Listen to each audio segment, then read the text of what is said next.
Electrostatic HCV का question number 52 देखते हैं.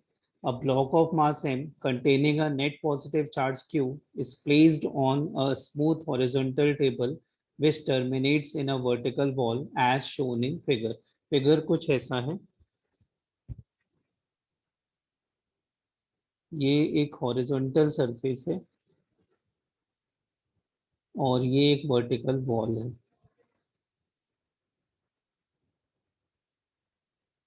सरफेस हॉरिजॉन्टल वाली और वर्टिकल वॉल दोनों स्मूथ है, फ्रिक्शनलेस है.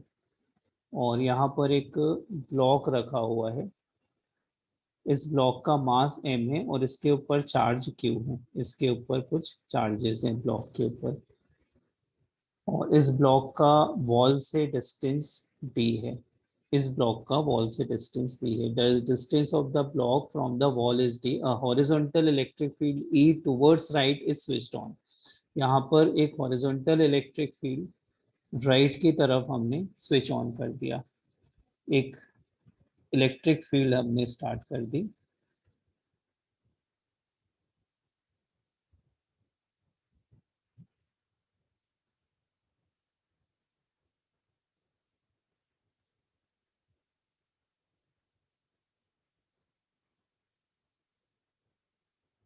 तो इलेक्ट्रिक फील्ड की वजह से यहाँ पर इलेक्ट्रिक फोर्स लगेगा इस ब्लॉक के ऊपर. राइट साइड में इलेक्ट्रिक फील्ड स्विच ऑन करी हमने, तो राइट साइड में इलेक्ट्रिक फोर्स लगेगा. फोर्स कितना लगेगा इसमें, QE.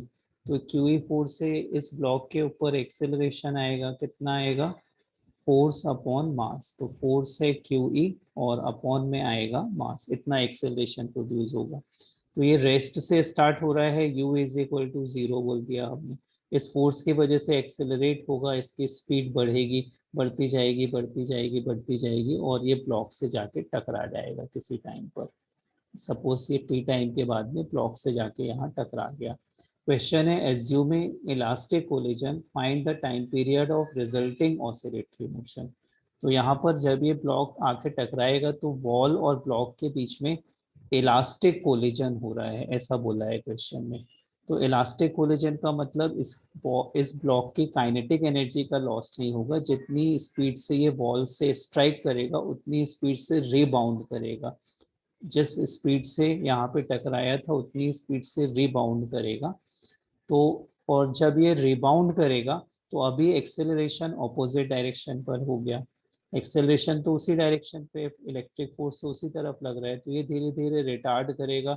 इसकी स्पीड कम होते होते जब ये वापस इनिशियल पोजीशन पर आएगा तो इसकी स्पीड 0 हो जाएगी. और जैसी स्पीड 0 होगी तो फोर्स तो राइट की तरफ लग रहा है तो फिर से एक्सेलरेट करेगा.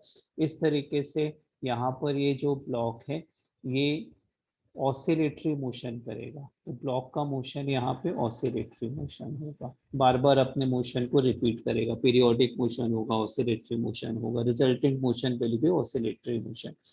फिर क्वेश्चन है, is it simple harmonic motion. No, it is not SHM. SHM क्यों नहीं है, SHM की कंडीशन होती है force should be directly proportional to negative of displacement. तो ऐसा कुछ नहीं है. यहाँ पे जो फोर्स लग रहा है, फोर्स तो Q इंटू ई पे डिपेंड कर रहा है. E इलेक्ट्रिक फील्ड यूनिफॉर्म है, चार्ज उतना ही है, मतलब ये फोर्स की वैल्यू कांस्टेंट है, ये वेरी नहीं कर रहा है. तो इसलिए ये मोशन ऑसिलेटरी तो होगा लेकिन SHM नहीं होगा. अब इसमें पूछा हुआ है कि टाइम पीरियड कितना होगा. तो टाइम पीरियड हम निकाल सकते हैं काइनेमेटिक्स के इक्वेशन से. तो अगर मैं यहाँ टाइम पीरियड फाइंड करना चाहता हूँ तो मैं लिखूंगा S is equal to ut plus half ET square.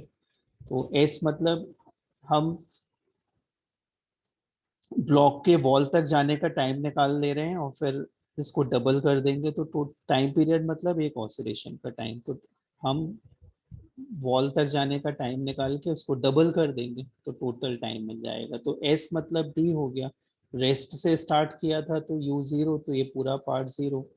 Half acceleration ये है QE अपॉन M, तो ये हुआ QE अपॉन M और T स्क्वेयर. तो अगर मैं यहाँ से टाइम कैलकुलेट करूँगा तो टाइम आ जाएगा 2DM अपॉन QE और इसका रूट. जो टाइम पीरियड है ये ट्वाइस ऑफ 2T हो जाएगा. तो इस 2 को रूट के अंदर ले जाएंगे तो 4 बनेगा, finally 8 dm upon q, that will be the final answer of this question. Thank you.